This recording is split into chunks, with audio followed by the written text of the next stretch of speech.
Hello everyone, this is Somadeep with your co-TA Gautam. I hope you enjoyed the first class by Dr. Sanjeeva. So as you know, this is BB101 Molecular Cell Biology Tutorial 1, and with the introduction, let us get off. Okay, so I would like to start off with the most basic constituent to biology, which is the cell. The cell is the functional unit of life, and as you know that it is the cell that performs all the functions. If you extrapolate a cell, it is what gives you an entire organism. The cell in itself is able to perform all the functions. It can be divided into two types, the prokaryotic and the eukaryotic cell. Now, if you break down the term prokaryotic and the eukaryotic, pro means old and karyos means nucleic material. So prokaryotic, the old type of or the primitive type of cells, and eu meaning new and karyos meaning the nucleic material, so new type of cells. Thus, we have the two types of cells, the prokaryotic or the primitive type of cell, or the eukaryotic, which are more advanced or the newer type of cells. Now coming to the overview of the prokaryotic cell. Now, what is a prokaryotic cell? As you can see, this illustration gives you an overview of the prokaryotic cell.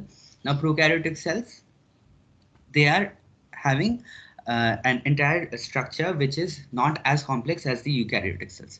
It is covered by a plasma membrane. The plasma membrane forms the functional unit or the functional structure of the cell, and it is not divided into compartments as we'll see in the eukaryotic cell.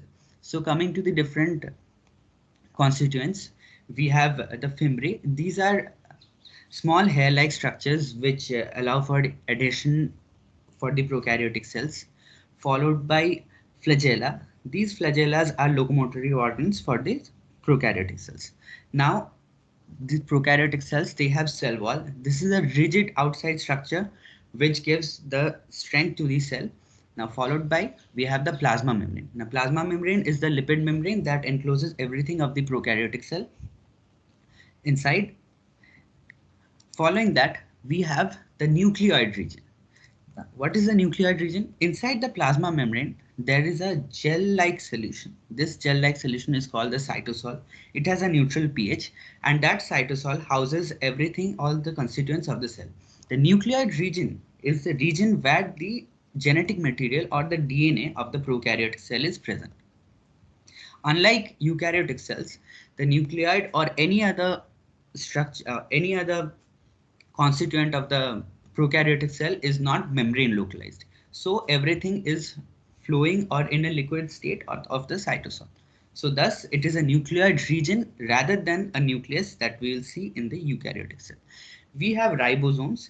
These ribosomes are protein synthesizing complexes inside the prokaryotic cell, and sometimes mostly in bacteria, there is the presence of a capsule. Now these capsules, what do? They help in the pathogenicity of the bacteria, or maybe they are involved in cell to cell communication or biofilm formation. We'll get to that later, as we'll see. Now coming to eukaryotic cells. Apart from the bacteria and archaea that we know, we have eukaryotic cells. Now, what are the eukaryotic cells? Eukaryotic cells are everything that are plant, fungi, animals, everything other than bacteria and archaea are eukaryotic cells. Now, the organization of eukaryotic cells is much more complex than that of the prokaryotic cells. The eukaryotic cells, they have all their functions organized into organelles. Now, what are organelles? Organelles are membrane-bound structures that perform particular function. As we can see, we have certain organelles like the endoplasmic reticulum. Now, endoplasmic reticulum is a network of membranous sacs and tubes. These kind of organelles, they help in secretion of proteins. And the same thing, when the endoplasmic reticulum has been extended, we have the Golgi apparatus. These are more helpful in secretory functions of the cell. We have the plasma membrane, which is the lipid bilayer. The same for the eukaryotic, same for the prokaryotic system. Followed by the nucleus. Now, this nucleus is not a nucleoid region like the prokaryotic cell. It is a proper nucleus which is divided by the nuclear envelope. The nuclear envelope followed by the nucleolus and the chromatin. The nuclear envelope separates the entire cytosol from whatever the nuclear materials are, the DNA, the chromatin material, everything has been localized into an area. Thus, as you can see, the complexity increases and there is membrane bound structures. The cytoskeleton. What is the cytoskeleton?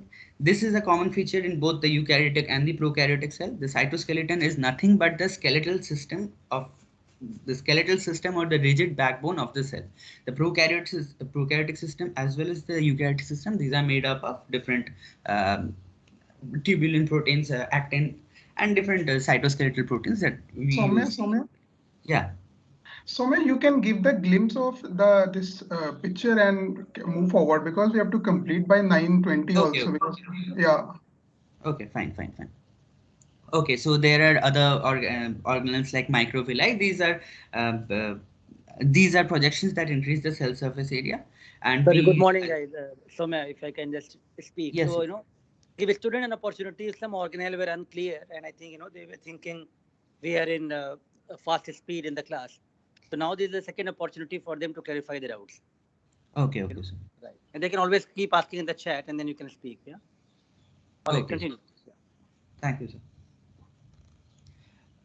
So one other, just an interesting fact that I would like to state, in prokaryotic cells, they do not have a mitochondria. The cell itself functions as a mitochondria and it is in itself the powerhouse. Whereas in eukaryotes, we have a mitochondria which is specialized for providing energy to the cell. Now, coming to plant cells.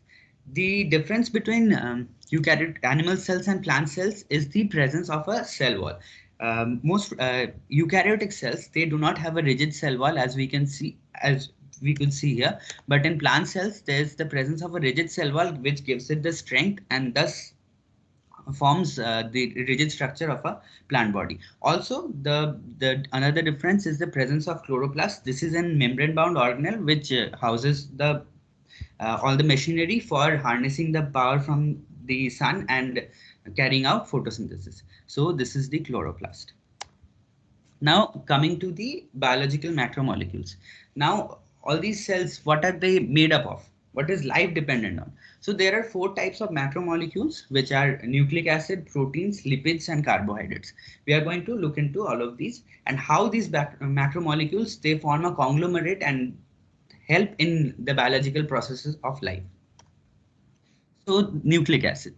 The basic is nucleic acid. What is nucleic acid? Nucleic acids are a polymer of nucleotides and these nucleotides, they make up the genetic material. Now the genetic material is the blueprint of life. Whatever you have in the genetic material, that is going to be expressed and carried out throughout your biological process. Now nucleotides are made up of a nitrogenous base linked to a sugar and having a phosphate. So these nucleotides, when they come together, they form the nucleic acid chain. Now the central dogma of life, what does it say?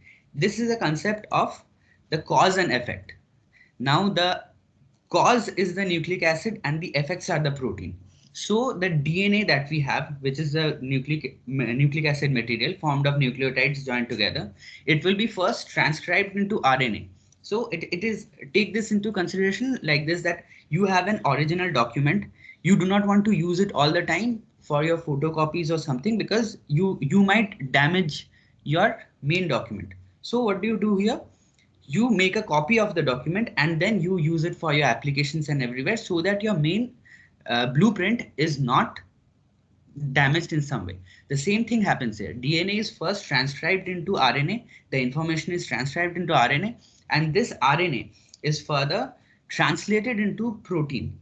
Now protein is the effector system of DNA of the DNA. DNA in itself cannot perform the functions. DNA is only the instruction manual, but the instruction manual has to be translated into a performable section, which is done here by the protein. So this is called the central dogma of life, where DNA is transcribed into RNA and RNA is translated into protein.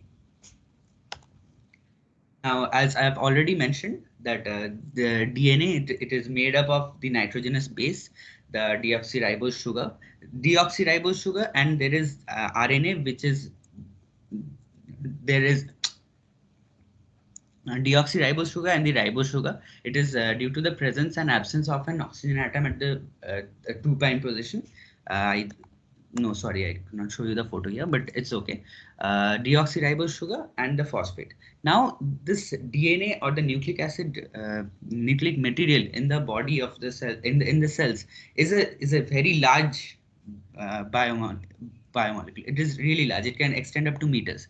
But as you know, cells are microscopic individuals, and the entire DNA needs to be present inside the cell. So this DNA or the nucleic acid material is highly compacted. It is compacted onto histone proteins. As you can see here, these are certain kind of proteins that help in compaction of the DNA, and these compaction and supercoiling forms these chromosomes, which are certain large macromolecular complexes which are highly compacted DNA and help in packaging of the DNA into the nucleus of the cell. Now, DNA is generally double-stranded. Now, the reason of DNA being double-stranded is that it is also hypothesized that this is in this formation because to reduce the loss of information. So if you have one information on a single strand, the antiparallel strand that will pair due to the nitrogenous bases, this thing will also this will not let them lose out on the information. If there is a certain loss of a fragment from this particular strand of DNA, since there is only a particular type of base pairing, the Watson-Crick base pairing, and A will always pair to T and G will always pair to C, in such way when we have a single T here, we know that even if there is a loss of an A base here, there'll always be an A. So the double-stranded nature of DNA helps in preserving the information. Since I've already mentioned, it is the blueprint of life. Now, I would like to state some interesting facts here. Here we say that we are the parent and the offspring, they look alike. Now, what is it? So once there is an inheritance, the entire inheritance is based on the fact that the genetic material is passed on from the parents to the child. That is why we have the same expression or the same DNA profile that our parents have. We have a part of it, and thus that makes us look alike. So we have around 98% alikeness with our parents. Our ancestors, humans and chimpanzee, there's a 96%, and between man and cabbage, there is almost about 50% similarity. Now, as I mentioned that it's apart from the DNA, there is ribonucleic acid, which is the other form of the nucleic acid. It is unlike DNA, it is present in messenger RNA, ribosomal RNA, and transfer RNA. And the bases of adenine, guanine, uracil, and cytosine is present. Thymine is not present in case of RNA. Which is a more stable structure, DNA or RNA? We have seen this that COVID or the SARS-CoV-2 virus, which is the RNA virus, that has been mutating very fast. Now, this is because of the fact that RNA is much less stable than DNA, and the faster mutations have always led to greater variance. So RNA is always a secondary metabolite when you consider DNA to be the primary one. So there is always the chance of greater mutations, and unlike DNA, it is not that stable. I would now ask Gautam to take over from the next slide. Thanks. Sure. Somadip, can you just stop share? I'll share from my laptop actually. Yeah, sure.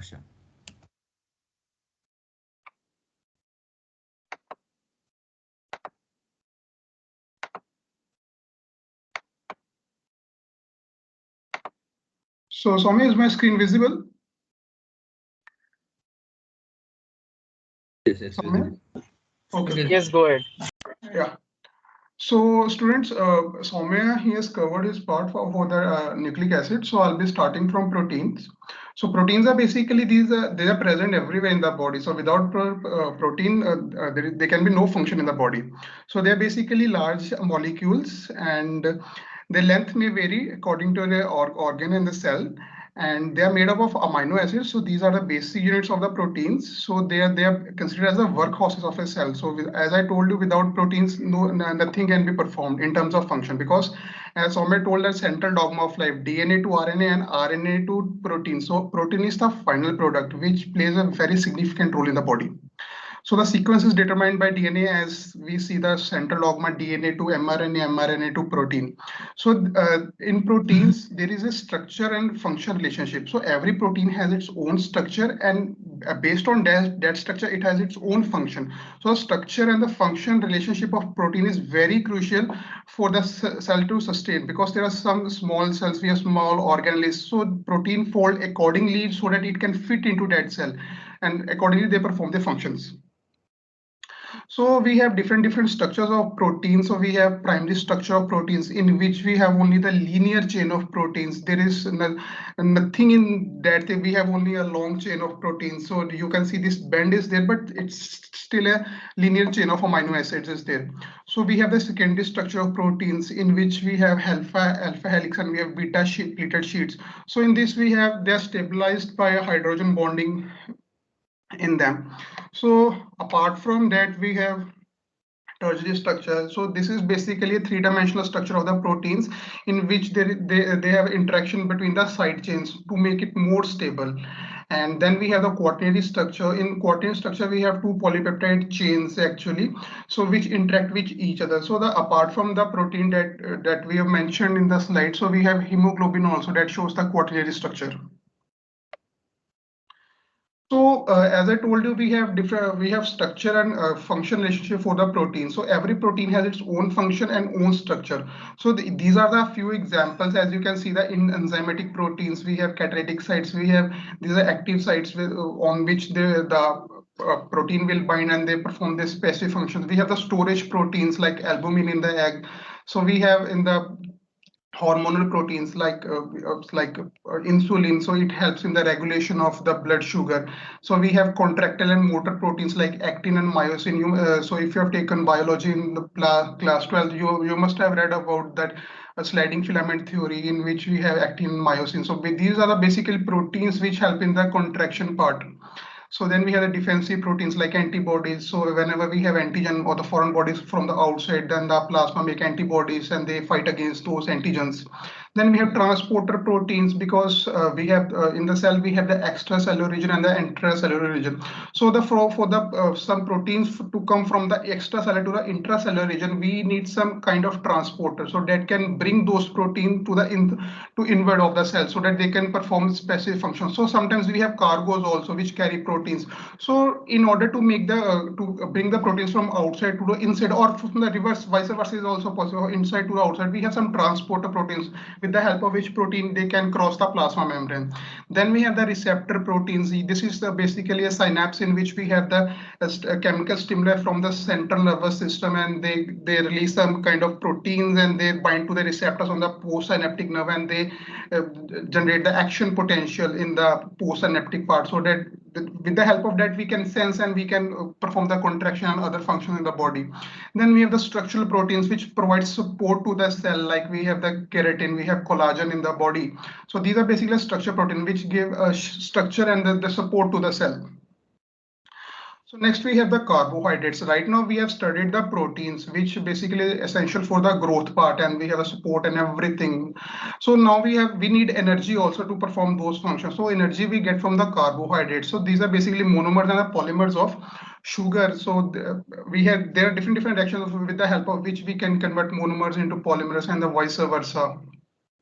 So in the example, they have shown that primary production from the polymers formation, like from plants, and hydrolysis, monomerization, and the digestion by animals. And then you can see in the left hand side, you can see the longer polymer, and on the right hand side, you can see the longer polymer with different attachments. So it's a rebuilding of the structure. So these are the reactions which are generally carried out in the body. So then we have a lipid. So lipids are basically organic molecules that are grouped together based on the hydrophobic traits. So as you can see that, so lipids, they are nothing but the fats actually.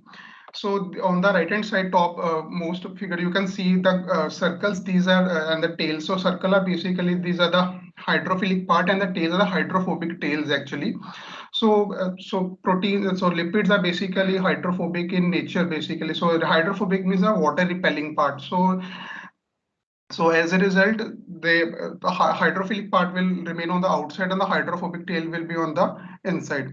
So we have the basically energy storage, and they have structure roles also. So this is the C4 to C36 is a chain. We have long chain of lipids. So they basically perform the structure roles and the energy storage.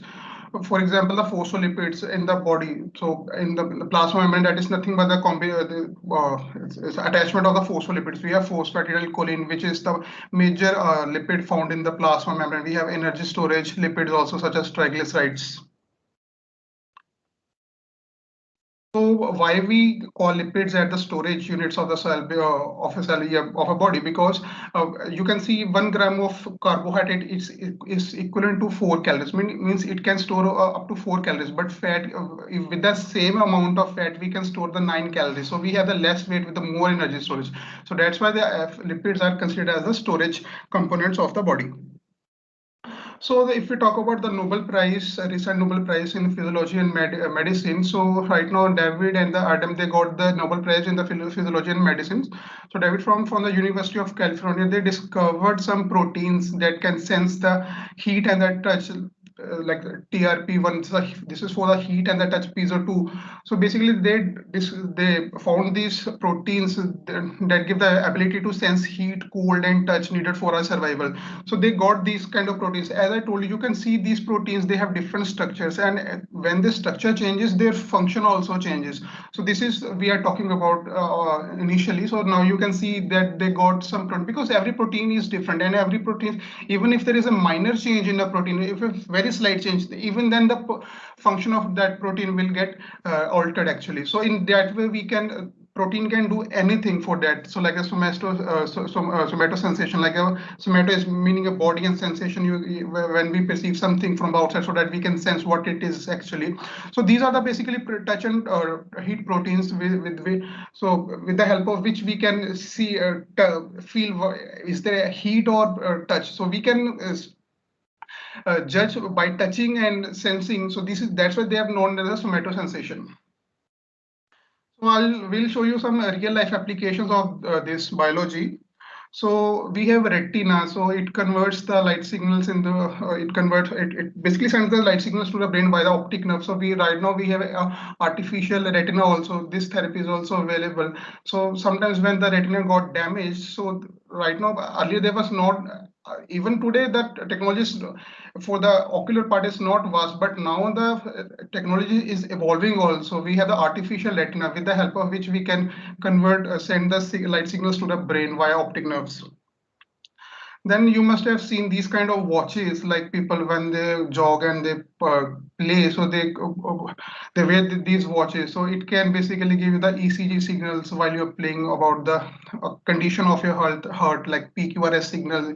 So you will read these ECG waves when you will encounter the biomedical engineering part later on in this course.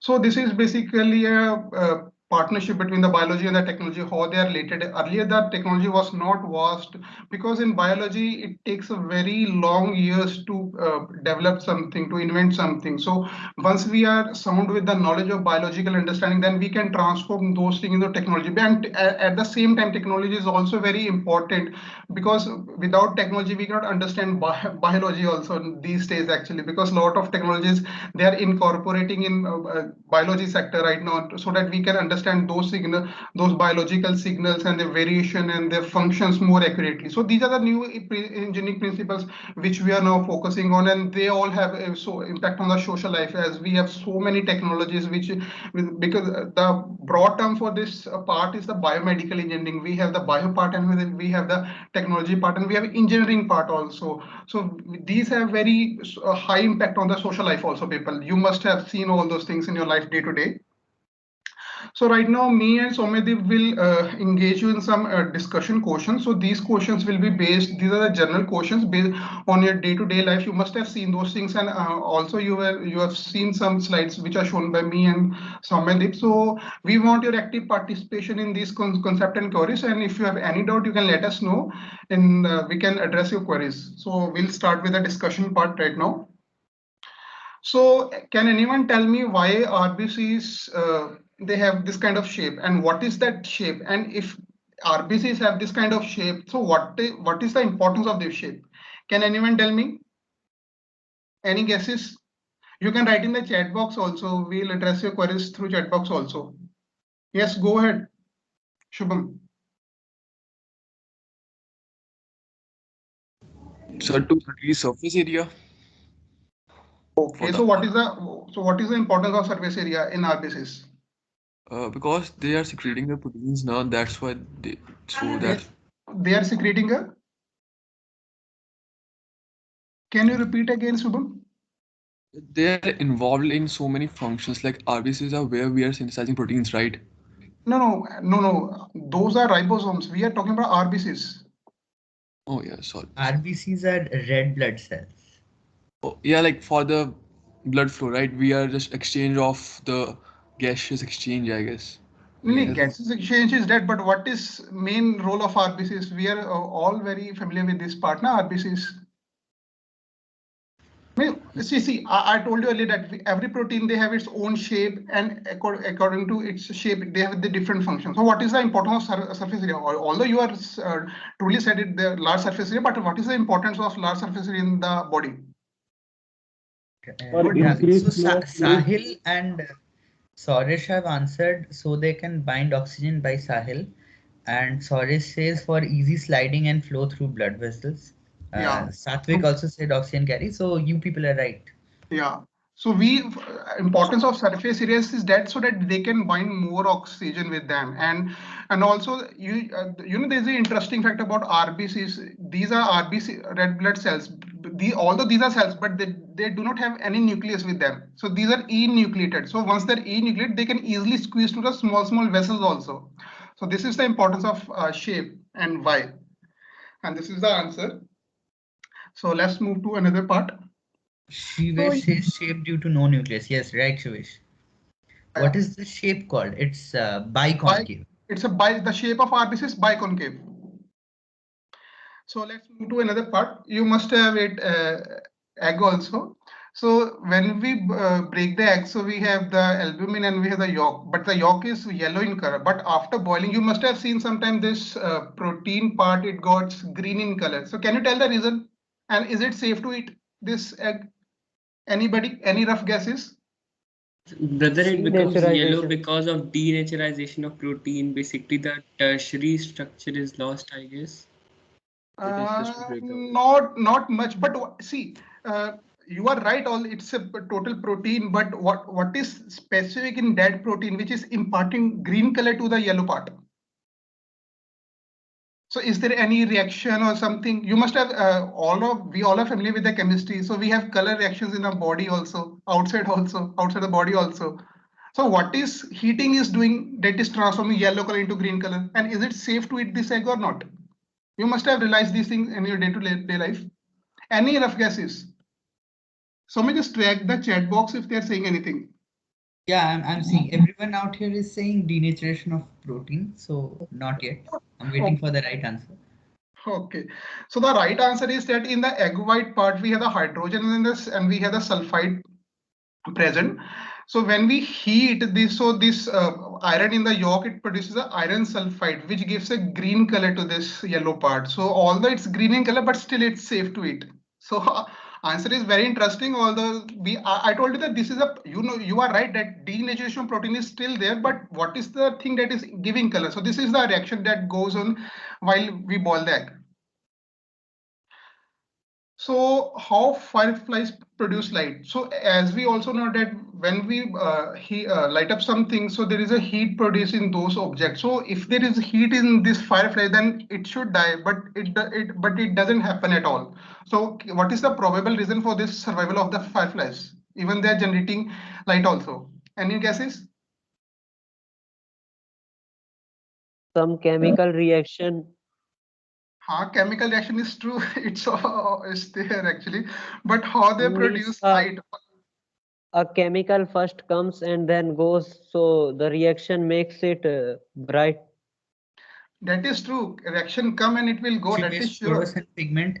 Not exactly fluorescent pigment, but yeah, it is a phenomena called chemiluminescence, right? Shorish, yeah. this is the actual answer. So when oxygen combines with the calcium and the ATP and the luciferin, and in the presence of the enzyme luciferase, so they produce a luminescent light. So this light is cold in nature. Although it is giving a bright color, but this light is cold in nature. That's why it survives actually. You're right, Samyak, Yeah. you're right. Swadhin, So- not phosphorescence. I think you got the answer right now. Yeah. So this is an example of biomimicry. So you must have traveled in aeroplane. So can you see a major difference in this two figures, aeroplane and the eagle? And if there is any difference, so what is the role of that difference? Anybody? So the wings are straight for an aeroplane, but for the eagle, they are like kind of curved upwards. Yes, guess true. And what is the significance of those plain wings and the tilted wings, winglets?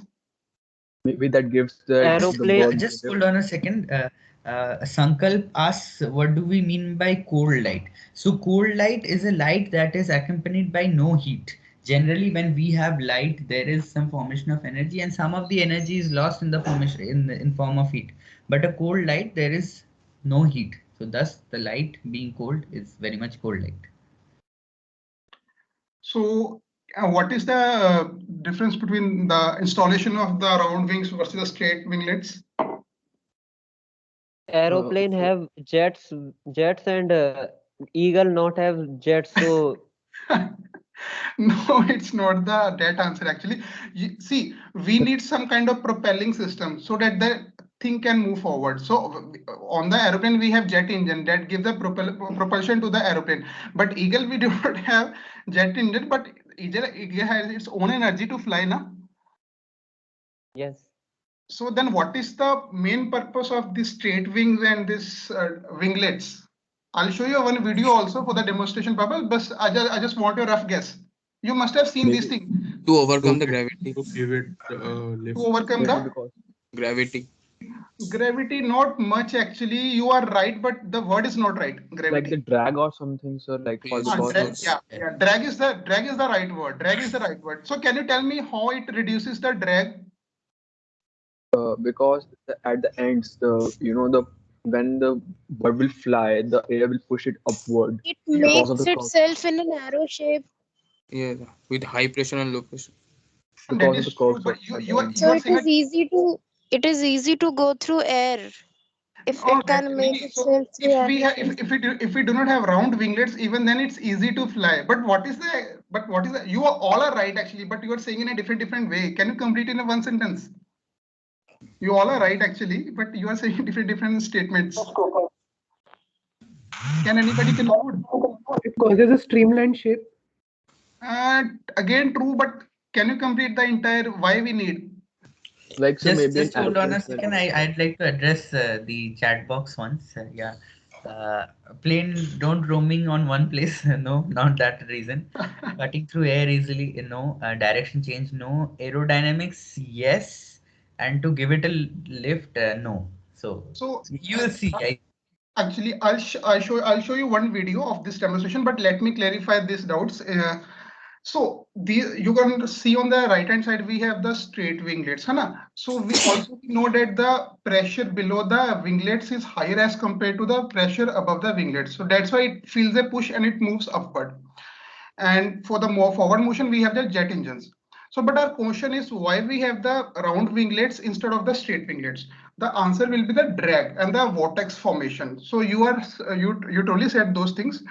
The thing is that in 1960s to 1970s, we have the straight winglets aeroplanes. Right now, we also have straight winglets aeroplanes, but there's one engineer from the NASA who studied this eagle because in 1973 there are huge crises in the aviation industry due to this price hike of the oil actually. So whenever the aeroplanes they form the vortex with the help because the air tries to come from beneath the winglets to the upside of the winglet. So as a result, the airplane feels a lot of drag. You cannot feel that drag, but there is a huge consumption of fuel was there at that time.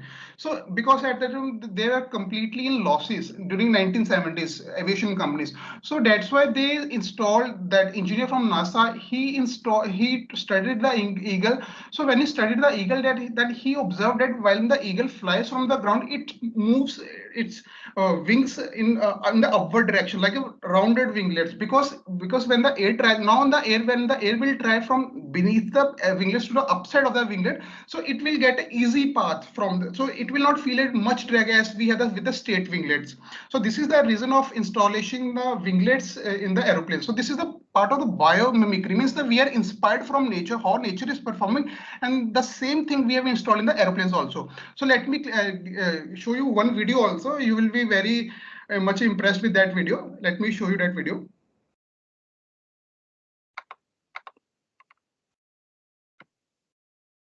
Now see, this is the example of straight winglets. Can you see my screen now? Yes, go ahead. We can see. These are the straight winglets, and this is the vortex formation in the cloudy weather. You cannot see the air, but when we have cloudy weather or when we spray the artificial color, we can see this vortex formation. So this vortex formation it gives drag to the airplane, with the help of which it consumes more fuel. This is straight winglets, and this is the winglets. Now see, what is the advantage of these winglets, round winglets? See, there is only very less drag in the airplane. See, so whenever we have less drag in the airplane, so there is a less consumption of fuel is there. So this is the reason why they have installed winglets in the airplane. So you must do sun bath, whether it's essential or not. If so, why? Can anybody? It does not give any vitamin, but it helps in using vitamin D in our body. Not giving vitamin D, not so much. But can you explain a bit? You are right, but not truly. Brother, it helps in the synthesis of vitamin D in the skin, which helps in the absorption of calcium in the bones. Yeah, true. Nice. So with it basically gives the vitamin D. So with the help of which, because calcium is insoluble, so with the help of vitamin D, it easily get absorbed in the bones, and that's why we cannot encounter, once we have the strong bones, that arthritis and the osteoporosis.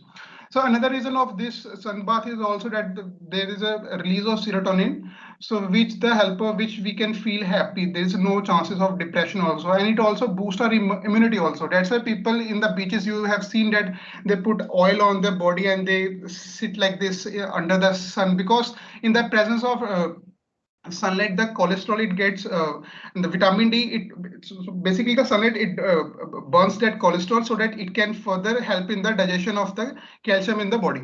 So this is the main reason for the sun bath. So this is another example of biomimicry, like the super hydrophobic surfaces. You must have seen these things, but what is the advantage of these things?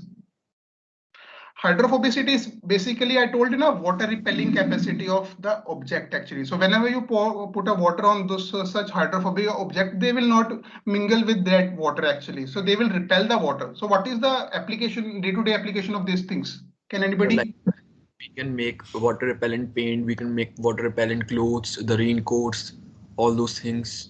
Yeah, true. So these all are things that inspired from the nature also. So these are basically known as the hydrophobic surfaces. So that's why they have given it as the super hydrophobicity. So it's basically a lotus leaf. Yeah, yes, Sahil, waterproof walls, right? Yeah. So another thing is that, can you think of more example of such biomimetics that can be used in industry? You must have seen these things, but can you say what is the application of these things? Just observe it carefully. Like, so in the case of lizards, that can help us to make some such suits from which we can climb the mirrors or the buildings. That is true, but what is the name of that? Can you tell the name of the lizard also? Gecko. Yeah, true. And on the right hand side, you can see that there's a one pet. So these are basically climbing pets. And can you tell the reason for the last figure, that bullet train and the beak of this bird? Atomic design, it cuts the drag. So design is true, but the design is true. But what is the reason for the installation of this design? Silent. so that the movement becomes very smooth and less fuel is used. It is silent, almost silent. That is right answer, but let me complete this thing. So where earlier, so the bullet train in Japan, so the speed of that train is I think around 186 miles per hour actually. So it's a very huge speed. So whenever we have tunnels, so whenever before the shape, so whenever these trains they used to bypass that tunnel, actually there's a huge sound was there, like a ultrasonic boom of an aeroplane. So because when we have the such you must have seen in the aeroplane also, but you are when we sit inside we can realize some kind of sound, but the person who is outside they can realize the how much the intensity of that sound is. So in order to reduce the drag and that the sound, so they have installed this beak actually, so that the motion is also smooth, but to reduce that noise also. So this is the reason for installation of this beak in this bullet train, because whenever we have huge speed, so there is a huge noise with the help of drag, because these objects they directly interact with the air, so it produces lots of boom in the object actually. Yeah. So let me give you the glimpse of yes. Just in the chat, Sahil writes, I think we should make covers for smartphones too with waterproof quality. Okay. Oh, what is saying? Like for the previous the waterproof hydrophobic question, Sahil writes that I think we should make covers for smartphones too with waterproof quality. We can make anything here, but that you see, we can make anything, that is for sure. But the thing is that that thing should be properly fit and incorporated in technology also.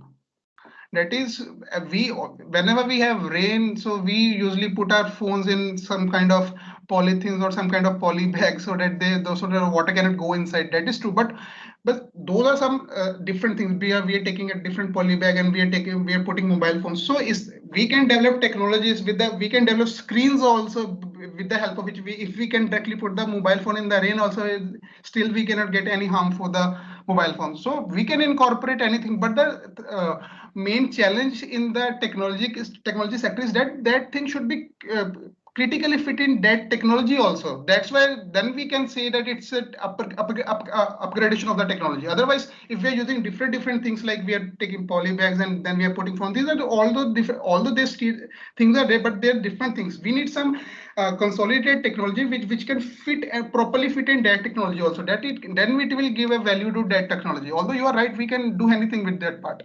So let me give you the biochemistry behind the here. One more thing. Sahil writes, inspired from kangaroos, we can make something to jump high. Okay, now what will be the practical implication for that, Sahil? Like, why would you want something inspired from kangaroos that will help you to jump high? Sahil, can you address this answer? You can write in the chat box also, we'll see over there. So this is a totally interaction section. We need your interaction so that we can make this tutorial more interesting. Okay, then we'll see your query after when we are done with this part. So let me give you the rescue bots to reach high places. Yeah, okay, that is good. I don't know if you people are familiar. You people will be familiar with the company Boston Dynamics. So they apart from the robo dogs they have made, they are also working on this kind of project for I guess the US Navy, where they're putting on such attachments to their boots which are inspired by kangaroos in fact, and helping them for recon missions. So that is one thing they are planning on. Yeah, true. So now let me give you the brief glimpse about this slide, and then we'll ask you one question. Okay. So this is the biochemistry behind the hair. So as we know that the hair is made of the keratin. So we have the different. So now you can realize this one protein keratin it's made from this different structure of protein. We have alpha helix, we have coil, we have microfibril, we have macrofibril, and then we get the fiber of a hair. So this is the entire microstructure of a hair. So in keratin, basically it's rich in the sulfur amino acid, which is nothing but a cysteine. So cysteine is an amino acid which is rich in the keratin. So the texture of the hair is basically due to disulfide and the hydrogen bonds. So if I ask you one question, suppose you are a scientist in the cosmetic industry and you are asked to formulate a hair straightening therapy, what will be your approach? So how will you modulate this thing so that you can make a one therapy and which will help in the straightening of the hairs? Anybody? You must be aware of one term people say rebonding, like a straightening of hair. So what is the role of rebonding? So how it rebonding performs? So when we are using some kind of chemicals for the hair, so there is something in the chemical which is giving the straightness to your hair. So what is that thing?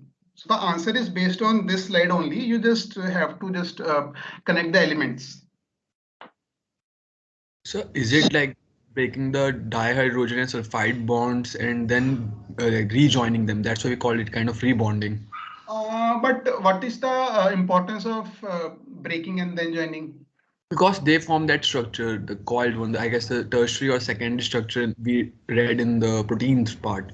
Like proteins have 4 types of structure now, and one is based upon the dihydrogenous sulfide bonds. Maybe that's why we just break down the structures of protein from the like kind of, you can say, like tertiary or quaternary to some simpler forms like the primary or secondary.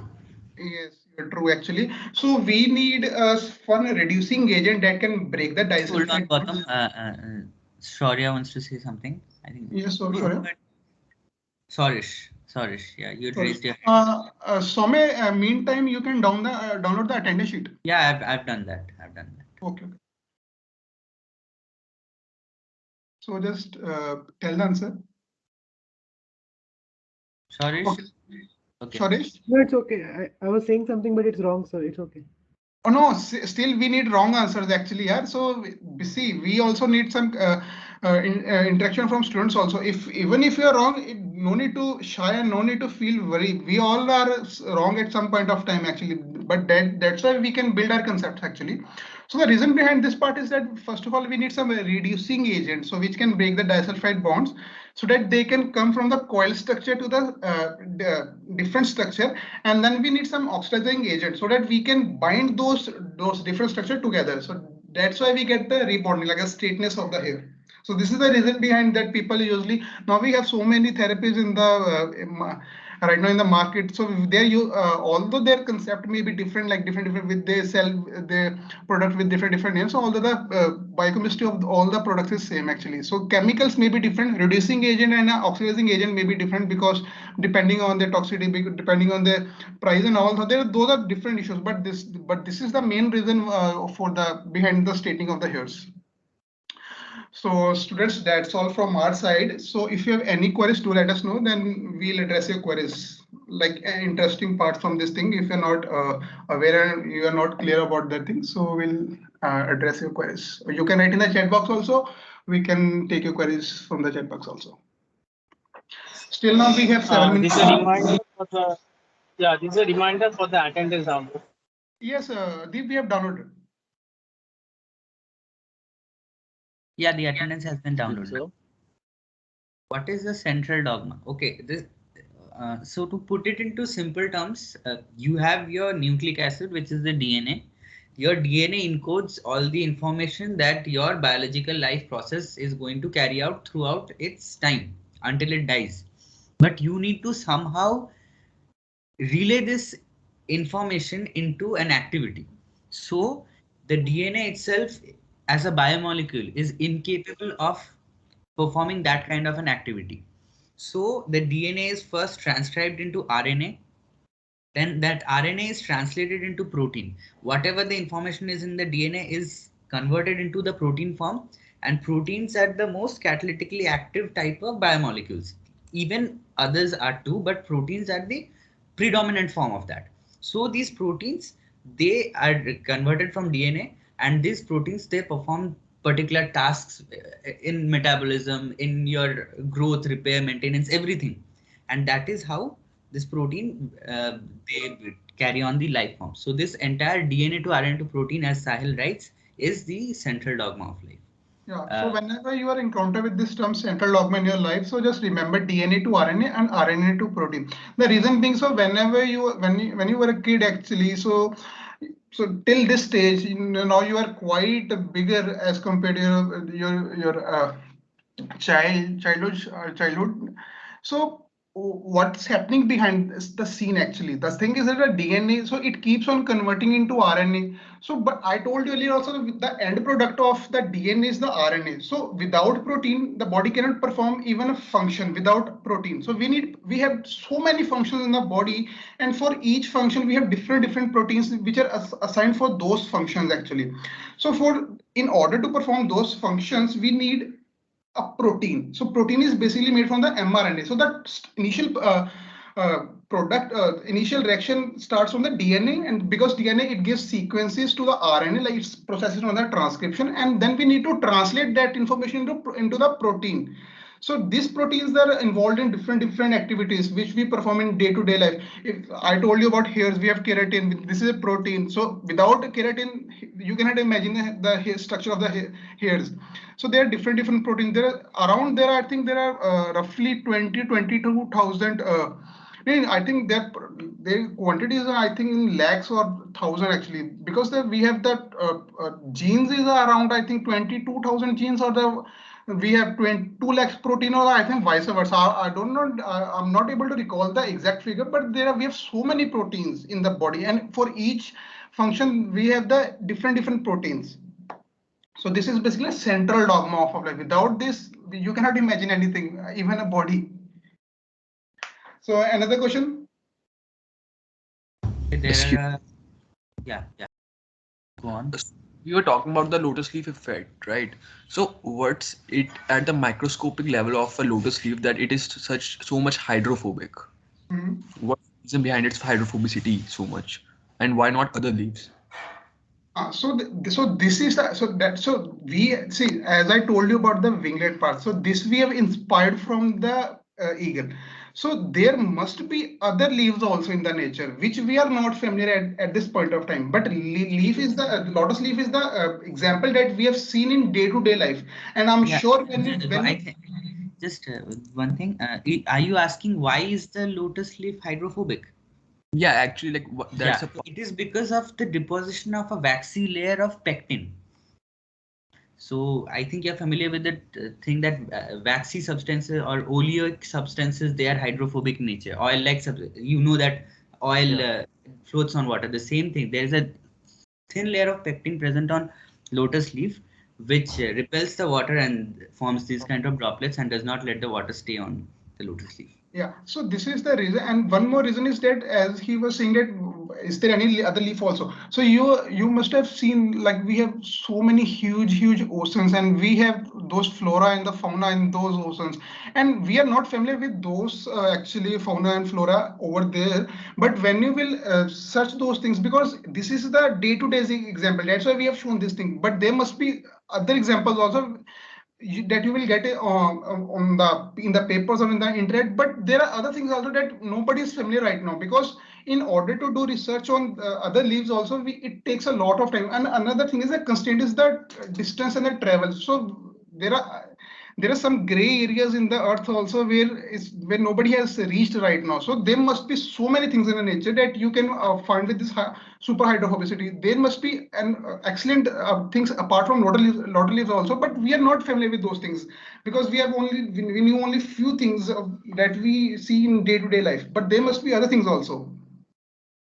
So right now we have 2 minutes to go. So if you have other doubts, a few more questions in the chat box. Let me just address them. Why is DNA to RNA called transcription, and the next step transformation?